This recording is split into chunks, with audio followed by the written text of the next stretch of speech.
الحمدللہ رب العالمین، الصلاۃ والسلام علی سید الانبیاء والمرسلین وعلی آلہ واصحابہ اجمعین، اما بعد فقد قال اللہ عز وجل: اعوذ باللہ السمیع العلیم من الشیطان الرجیم، بسم اللہ الرحمن الرحیم، وَلَقَدْ جِئْتُمُونَا فُرَادَىٰ كَمَا خَلَقْنَاكُمْ أَوَّلَ مَرَّةٍ وَتَرَكْتُم مَّا خَوَّلْنَاكُمْ وَرَاءَ ظُهُورِكُمْ وَمَا نَرَىٰ مَعَكُمْ شُفَعَاءَكُمُ الَّذِينَ زَعَمْتُمْ أَنَّهُمْ فِيكُمْ شُرَكَاءُ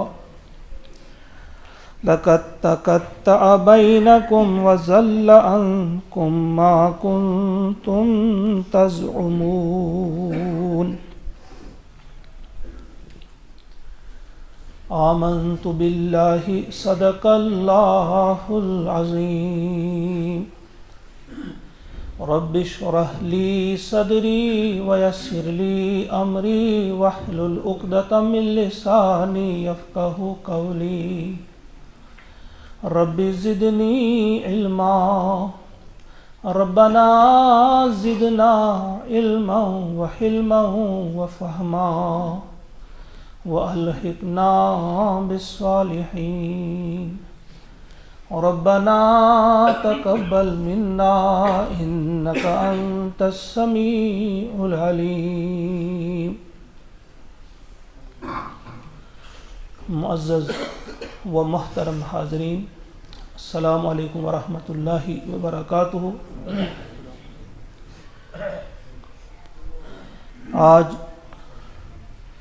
اس جمعۃ المبارک کے موقع پہ اس کے بارے میں کہا گیا ہے: الجمعۃ عید المؤمنین و حج المساکین، جمعہ مومنوں کی عید اور مسکینوں کا حج ہوا کرتا ہے،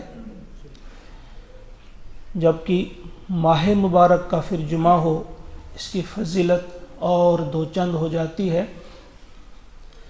اس جمعہ پہ پھر ہم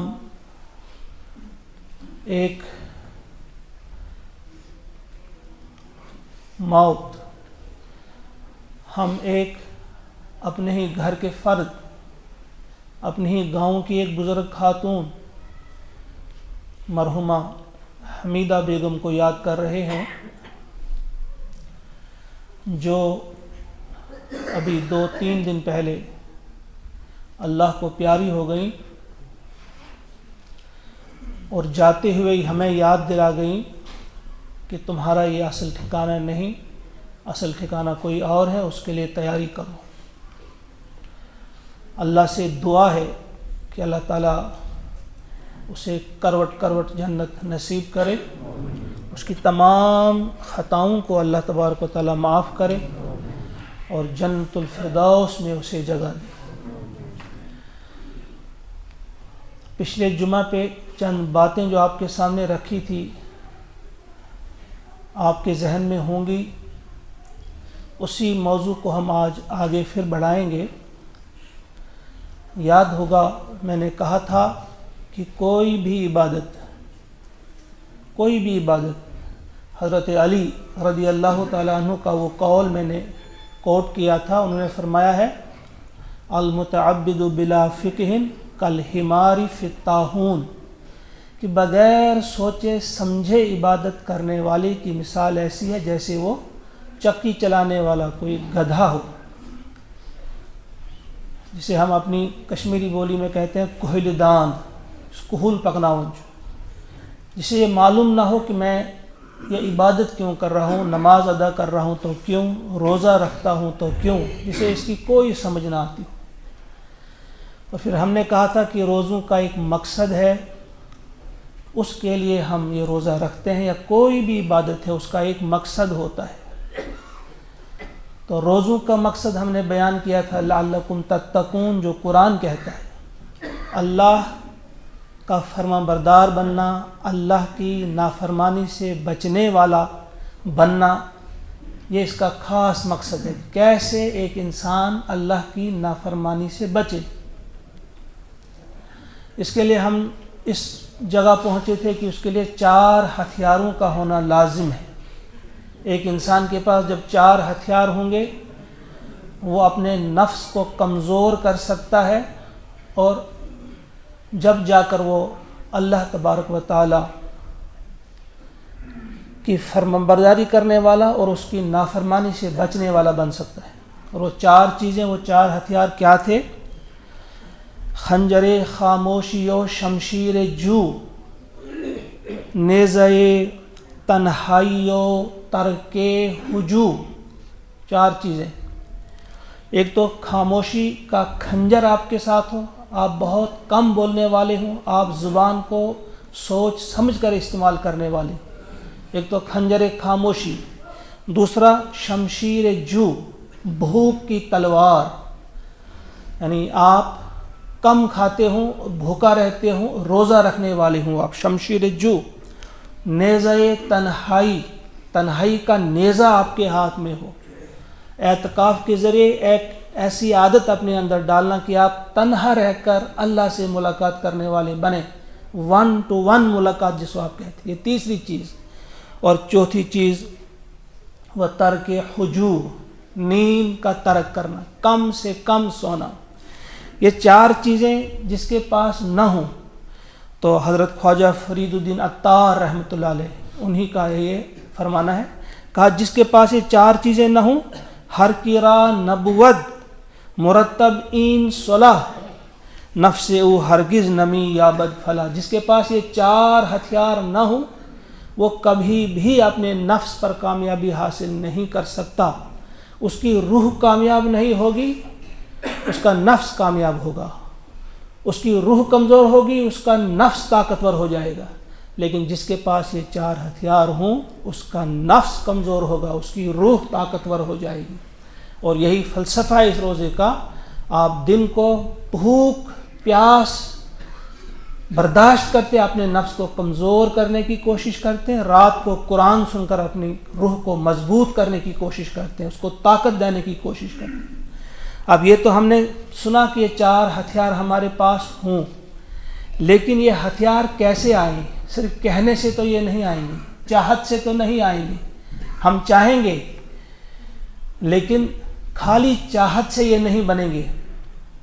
جیسے ہمارے اکثر ساتھی دوست ہم سے پوچھتے رہتے ہیں، وہ غالب نے جو شعر کہا ہے، جانتا ہوں ثواب طاعت و زہد پر طبیعت ادھر نہیں آتی، یعنی ہمیں معلوم ہے اچھا کیا ہے، ہمیں کیا کرنا چاہیے تھا، لیکن یہ جاننے کے باوجود ہماری طبیعت ہی اس طرف مائل نہیں ہوتی، ہم یہ کام کرنے کے لیے تیار ہی نہیں ہوتے۔ ہمیں معلوم ہے شمشیر، ہمیں معلوم ہے نیزہ، ہمیں معلوم ہے یہ چیزیں جو ہمیں ملنی چاہیے تھی، لیکن نہیں آ سکتے اس طرف، تو اس کے لیے ہمیں کیا کرنا چاہیے؟ تو اس کا جواب، یہاں تک تو ہم پہنچے تھے پچھلی بار، اس کا جواب آج ہم تلاش کریں گے، اور یہ جواب قرآن پاک ہمیں دیتا ہے، اور خاص طور سے ایسے موقع پہ ہمیں تیار کرتا ہے جب ہمارا کوئی ساتھی، ہمارا کوئی بزرگ ہم سے جدا ہوتا ہے، اس وقت ہمارے اندر کی یہ چاہت ہوتی ہے، تلاش ہوتی ہے، ہم کوئی ایسی چیز دیکھتے جس کے ذریعے یہ ہتھیار ہمارے پاس آتے، تاکہ ہم بھی تیاری کرتے جانے کی، تاکہ ہم بھی کامیاب ہونے کی تیاری کرتے۔ تو اس کا جواب ان آیات میں ہے، یہ جو میں نے آپ کے سامنے پڑھی ہے، صرف ایک آیت میں نے پڑھی ہے، سورۃ الانعام کی ہے، یہ آیت نمبر 94 ہے، یہ 94۔ اس موت کے بارے میں اللہ تبارک و تعالیٰ فرماتے ہیں کہ جب ہم بھیجتے ہیں فرشتے، جب نافرمانوں کی روح کو قبض کیا جاتا ہے، اس سے پہلے والی آیت میں اس کا تذکرہ ہے کہ کاش تم اس وقت دیکھتے، اس منظر کو دیکھتے، تم کاش وہ منظر تمہاری نگاہوں کے سامنے ہوتا، وَلَوْ تَرَا اذ الظالمون فی غمرات الموت، جب یہ ظالم موت کی سختیوں میں ڈبکیاں لے رہے ہوتے ہیں، جب یہ موت کی سختیاں برداشت کر رہے ہوتے ہیں، جب ان کا آخری گھڑی ہوتی ہے، کس قدر تکلیف ہوتی ہے ان کو، کاش اس سختی کو آپ جان لیتے۔ والملائکۃ، اور کاش ان فرشتوں کو آپ جان لیتے جو اس وقت حاضر ہوتے ہیں اس کے پاس، باسطوا ایدیہم، اپنے ہاتھ آگے بڑھا بڑھا کر اس سے کہتے ہیں اخرجوا انفسکم، لاؤ نکالو اپنی جان۔ اب دیکھیں منظر کس انداز سے ہمارے سامنے یہ منظر کشی کی ہے اللہ تعالیٰ نے اس قرآن مقدس میں، کہ کاش آپ اپنی آنکھوں سے دیکھ سکتے اس وقت کے حالات۔ وہ فرشتے ہم چونکہ نہیں دیکھتے ہیں، فرشتے حاضر ہو جاتے ہیں اس کے سامنے، اور اس کے بعد اس سے کہتے ہیں لاؤ نکالو اپنی جان، اخرجوا انفسکم الیوم تجزون عذاب الہون، یہ دن ہے وہ کہ آج تمہیں اہانت آمیز عذاب دیا جائے گا۔ یہ ایک منظر کشی کی ہے، کس طرح سے ان کی روح قبض کی جاتی ہے، گناہ گاروں کی، اللہ کے نافرمانوں کی، اللہ کے باغی بندوں کی۔ اور فرماتے ہیں، پھر اس آیت کو ہم یہیں پہ چھوڑیں گے، جو میرا موضوع ہے دوسری والی آیت، کہ جب ان کو نکالا جاتا ہے، پھر جب پیش کیا جاتا ہے اللہ کے حضور، ان کو نکال کر فرمایا جاتا ہے، اس وقت اللہ تعالیٰ ان سے آپ کیا کہتے ہیں جب ان کے پاس اس کو لے جایا جاتا ہے؟ کہتے ہیں وَلَقَدْ جِئْتُمُونَا فُرَادًا، لو آئے ہو نا آج آپ ہمارے پاس تنہا، اکیلے، فرادا، آج تم تنہا ہمارے سامنے حاضر ہو گئے۔ کما خلقناکم اول مرہ، جیسے پہلی بار ہم نے تمہیں پیدا کیا تھا۔ یہ دو پیدائشیں ہیں، ایک پیدائش وہ ہے جب تمام ارواح کو پیدا کیا اور ہر روح کو الگ الگ پیدا کیا، ایک پیدائش وہ ہے، اور ایک پیدائش یہ ہے جب دنیا میں انسان پیدا ہوتا ہے کسی ماں کے بطن سے۔ یہ دو پیدائشیں ہیں، تو یہاں جو ذکر ہے پہلی پیدائش کا ہے، تنہا پیدا کیا، اور وہ کس سے؟ حرف کن سے۔ جب ہم سے پوچھا جاتا ہے، رسول پاک علیہ السلام سے سوال کیا جاتا تھا یسألونک عن الروح، تو آپ کو جواب دیا گیا قل الروح من امر ربی، ان سے بتاؤ روح کیا ہے؟ یہ میرے رب کا حکم ہے۔ گویا وہ روح جو ہے وہ رب کا حکم ہے۔ روح کو پیدا کیا جس طرح تنہا اس وقت پیدا کیا گیا، کوئی ماں بہن بھائی کوئی اس کا نہیں تھا، الگ سے پیدا کیا گیا۔ کہ آج بھی اسی طرح سے تم تنہا میرے سامنے کھڑے ہو۔ کما خلقناکم اول مرہ، اس تصور کو آپ ذہن میں رکھیے، ہر فرد کو تنہا جانا ہے، فردن فردن اللہ کے سامنے کھڑا ہونا ہے، کوئی اس کا ساتھ نہیں ہوگا اس وقت۔ اور پھر فرمایا وَتَرَكْتُمْ مَا خَوَّلْنَاكُمْ، اور تم چھوڑ آئے ہو پیچھے، وَتَرَكْتُمْ مَا خَوَّلْنَاكُمْ، جو تمہارے خول تھے، جو خول ہم نے تمہیں پہنائے تھے، وَرَاءَ ظُهُورِكُمْ، تم نے وہ پیچھے ہی چھوڑے۔ یعنی یہاں تم خالص خود ہی آئے ہو، تمہارا خول پیچھے چھوڑ آئے۔ خول کیا ہے؟ آپ سمجھے لفافہ، یہ لفافہ ہے، یہ خول ہے، یہ جو ہمارا جسم ہے یہ خول ہے، یہ پنجرہ ہے، یہ لفافہ ہے۔ اصل چیز اس کے اندر جو ہے وہ روح ہے، جو اصل انسان ہے۔ ہم کہتے ہیں میں ہوں، یہ میں کیا ہے؟ ہم یہ سمجھتے ہیں سر سے لے کر پیر تک یہ سب میں ہوں، لیکن اگر کسی انسان کا بازو کٹ جاتا ہے، اسے پھینک دیا جاتا ہے، تو وہ میں اس بازو کے ساتھ نہیں جاتا، وہ میں یہیں پہ رہتا ہے۔ اس کے ایک ایک عضو کو آپ کاٹتے جائیں گے، پھینکتے جائیں گے، جب تک وہ زندہ ہے اس کی میں وہی رہتی ہے۔ گویا یہ میں کیا ہے؟ وہی اصل روح ہے، اصل انسان وہی ہے۔ یہ جو ہم دیکھتے ہیں یہ خول ہے۔ خول سمجھتے ہیں نا آپ؟ ایک ڈبہ ہے، ایک لفافہ ہے، ایک پنجرہ ہے جس میں ہم ہیں۔ فرمایا کہ جب تم ہمارے پاس آتے ہو، خالی آتے ہو، تنہا آتے ہو، تمہارا خول وہی ہوتا ہے۔ جسم خول ہے، اس کے باہر جب ہم لباس لگاتے ہیں یہ بھی ایک خول ہے، جس گھر میں ہم رہتے ہیں وہ گھر بھی ایک خول ہے، جو ہم کام کرتے ہیں وہ بھی ایک خول ہے۔ کوئی آفیسر ہے، وہ آفیسر کیا ہے؟ وہ ایک خول ہے، وہ بھی یہیں رہ جاتی ہے۔ کوئی ملک کا سربراہ ہے، وہ بھی ایک خول ہے، وہ بھی یہیں رہ جاتی ہے۔ کوئی ایک چپراسی ہے معمولی، وہ بھی ایک خول ہے، ایک مزدور ہے، ایک بھنگی ہے، کوئی صفائی کرنے والا ہے، کوئی بھی ہے، جو کوئی بھی کوئی کام کرتا ہے وہ اس کا ایک خول ہے۔ ایک کوئی بہت بڑا امیر ہے، وہ امیری بھی اس کا خول ہے۔ تو فرمایا کہ جب تم میرے پاس آتے ہو سارے خول وہیں پہ رہ جاتے ہیں، یہ اپنے خول تم پیچھے چھوڑ دیتے ہو، تم بڑے ہو، تم چھوٹے ہو، تم لیڈر ہو، تم فالوور ہو، تم ملک کے سربراہ ہو یا کوئی عام انسان ہو، غریب ہو، فقیر ہو، یہ سارے خول تم وہیں پہ چھوڑ آتے ہو، آپ ہمارے پاس تنہا آتے ہو آپ ہمارے پاس۔ آپ نے دیکھا ہوگا جب کوئی ڈرامہ ہوتا ہے، کہیں ڈرامہ کیا جاتا ہے تو وہاں اس ڈرامے میں کوئی بادشاہ ہوتا ہے، کوئی چپراسی ہوتا ہے، کوئی مزدور ہوتا ہے، کوئی فوج کا سربراہ ہوتا ہے، لیکن جب وہ ڈرامہ ختم ہو جاتا ہے تو اس کا لباس وہیں پہ اتار دیا جاتا ہے، اس کے کتنے ستار لگے ہوئے ہو، کہا یہ لباس چھوڑ دو ادھر ہی۔ اب وہ لباس لگا کر گھر نہیں جاتا، وہ بادشاہی لباس لگا کر گھر نہیں جاتا، وہ اس کا خول ہوتا ہے۔ وہ چند لمحوں کے لیے، چند منٹوں کے لیے، چند گھنٹوں کے لیے اس پر چڑھایا ہوتا ہے، اس خول کو وہیں اتار دیا جاتا ہے۔ بس یہی سمجھے اس دنیا کے اسٹیج پہ ایک ڈرامہ ہو رہا ہے، ہم کو یہاں بھیجا گیا ہے۔ اگر کسی کو بادشاہی ملی ہے، یہ ایک خول ہے۔ اللہ تعالیٰ دیکھنا چاہتا ہے کہ اس بادشاہی کے ذریعے یہ میری اطاعت اور فرما برداری کتنا کرے گا، کتنا یہ بچے گا میری نافرمانی سے، کتنا یہ میرے بھیجے ہوئے میرے حبیب محمد عربی صلی اللہ علیہ وسلم کی بات کتنا مانے گا، کس قدر اس کی عظمت، اس کی محبت اس کے دل میں ہوگی۔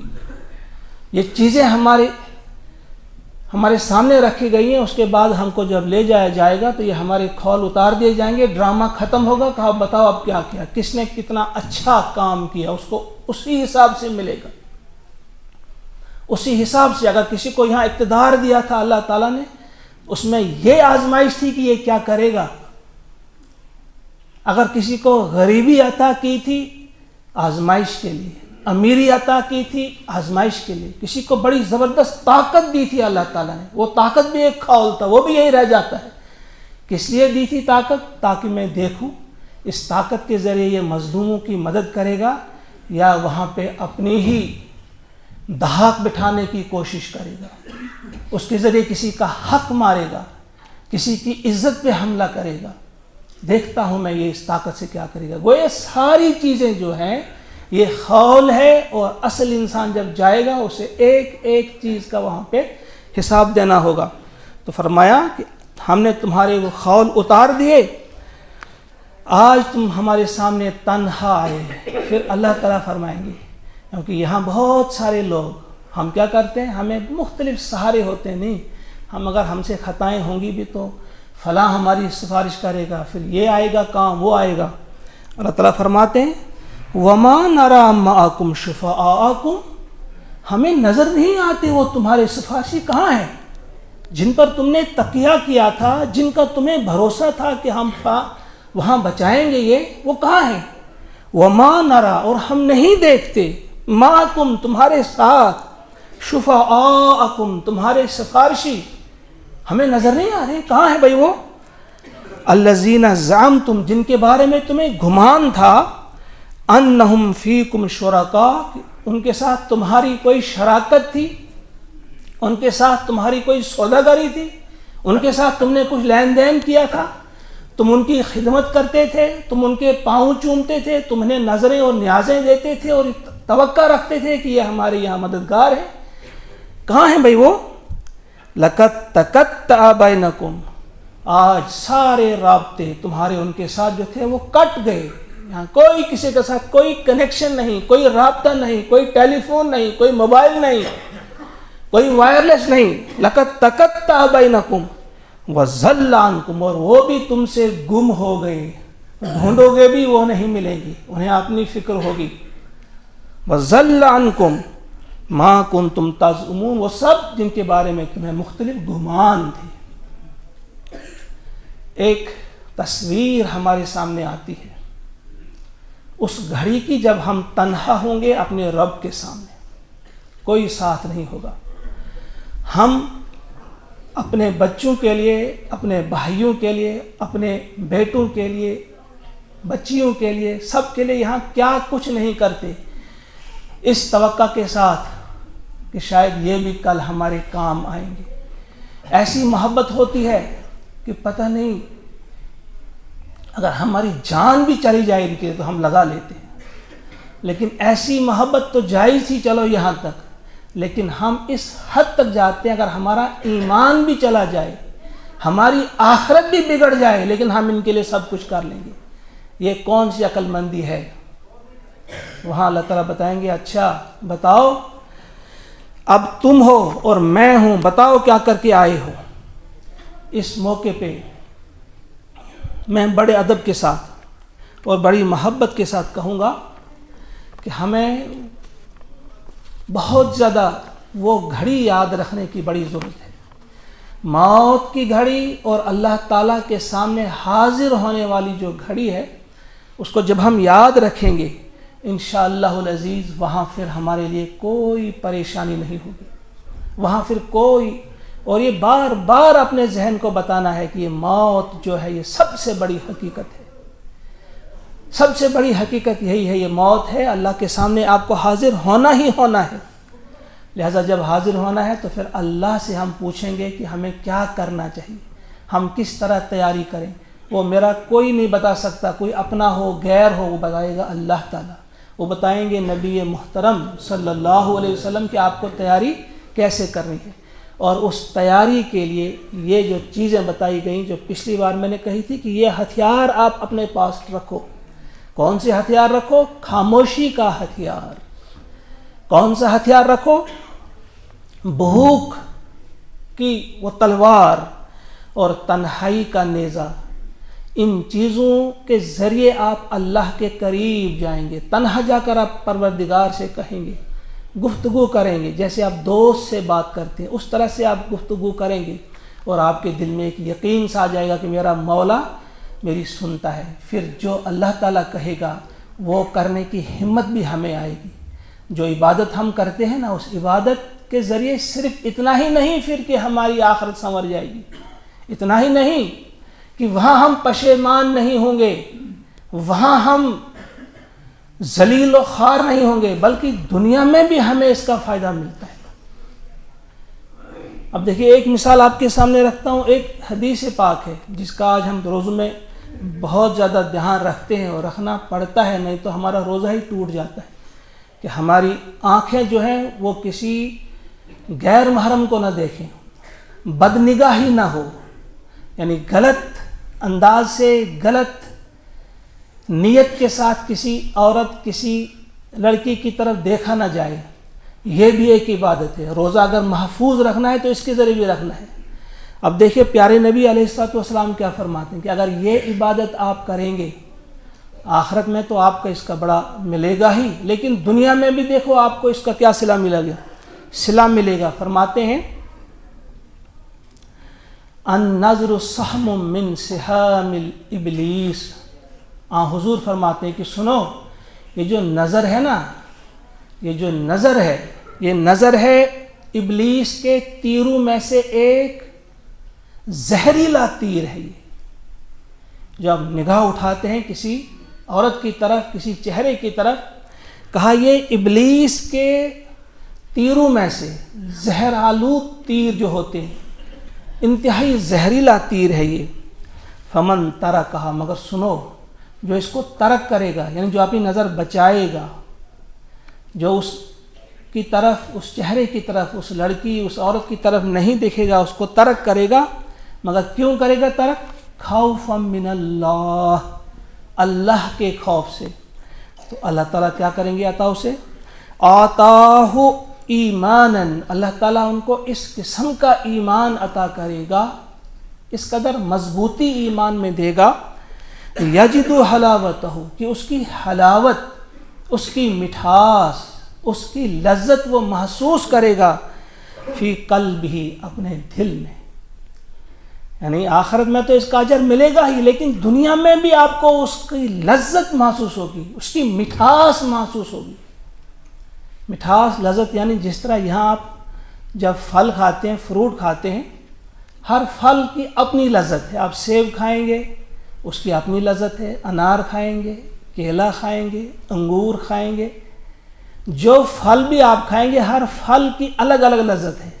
یہاں جو عبادت بھی آپ کریں گے اس عبادت کی بھی الگ الگ لذت آپ کو عطا کرے گا اللہ تعالیٰ، صرف اس ایک کام کی وجہ سے۔ اگر آپ اپنی نگاہوں کو محفوظ رکھیں گے، اپنی نگاہوں کو بچائیں گے، روزوں کی لذت الگ ہے، نماز کی الگ، بلکہ نماز میں جب آپ قیام میں ہوتے ہیں قیام کی لذت آپ کو محسوس ہوگی، الگ ہے وہ۔ رکوع میں جائیں گے اس کی لذت الگ ہے، وہ بھی آپ محسوس کریں گے۔ سجدے میں جائیں گے اس کی لذت بھی الگ ہے، وہ بھی آپ محسوس کریں گے۔ آپ تشہد میں بیٹھیں گے اس کی لذت الگ ہے، الگ الگ لذت ان چیزوں کی ہے۔ لیکن کب عطا کرے گا پروردگار؟ جب آپ ان آنکھوں کی حفاظت کریں گے۔ اور حضور علیہ الصلوۃ والسلام نے یہ بھی فرمایا ہے کہ جو آنکھ بد نگاہی سے نہیں بچتی تو اس آنکھ کے بارے میں کیا فرمایا آپ سب کو یاد ہوگا، اللہ کے دیدار سے محروم رہے گی وہ آنکھ۔ یہاں بھی ہم نے اللہ کو نہیں دیکھا، کتنا پیارا ہے اللہ، کتنا حسین ہے، جس نے یہ حسین اور خوبصورت ساری کائنات بنائی، یہ پیارے پیارے خوبصورت پھول بنائے، یہ یہاں کے نظارے بنائے، آفتاب اور مہتاب بنائے، خود کتنا حسین ہوگا، کتنا خوبصورت ہوگا، وہاں آپ نہیں دیکھ پائیں گے اگر آپ ان آنکھوں کی حفاظت نہیں کریں گے۔ اور ایک بہت بڑی چیز ہے یہ، جب آپ کہیں جاتے ہیں آپ کی عبادتوں کی لذت آپ سے چھین لی جاتی ہے، آپ کو مزہ ہی نہیں آتا پھر نماز میں۔ آج اکثر شکایت کرتے ہیں نماز میں شن لطفی کے دیں مزہ ہی سنی ہو، دل ہی سن لگن۔ جس طرح پچھلی بار میں نے بولا تھا آنے سے پہلے جانے کی فکر ہوتی ہے ہمیں، مسجد میں آتے ہیں سب سے بعد میں آئیں گے اور سب سے پہلے نکلنے کی کوشش کریں گے۔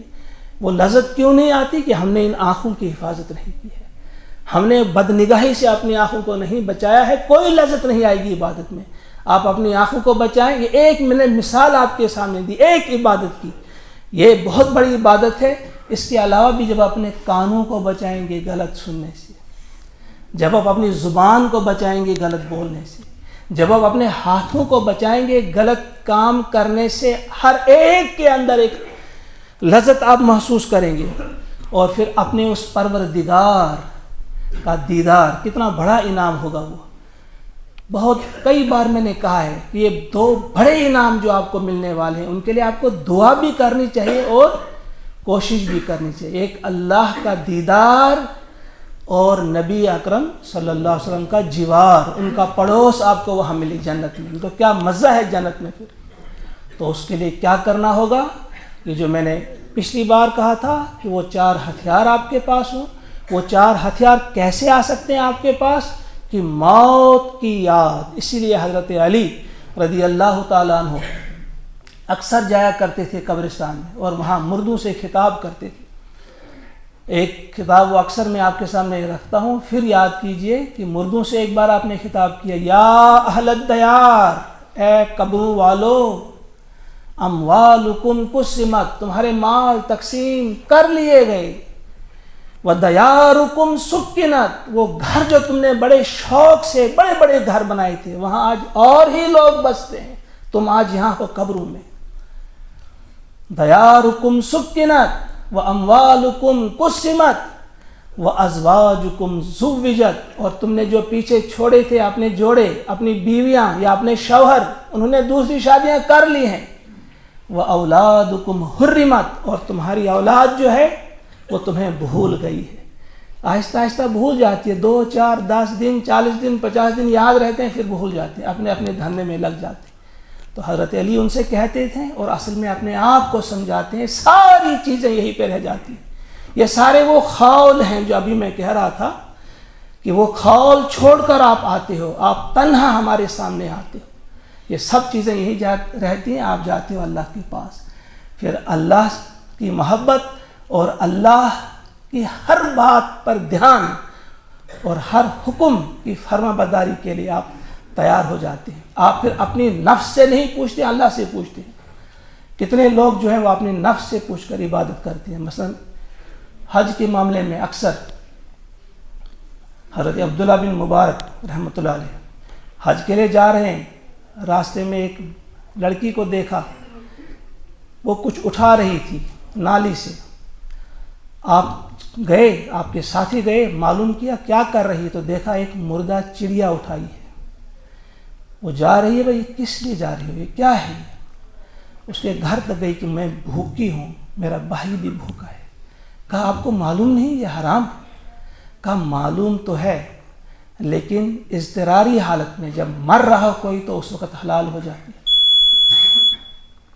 ہم یتیم بچے ہیں، کئی دنوں سے ہم نے کچھ نہیں کھایا ہے، آج ہم مجبوراً یہ اٹھا کر لے آئے.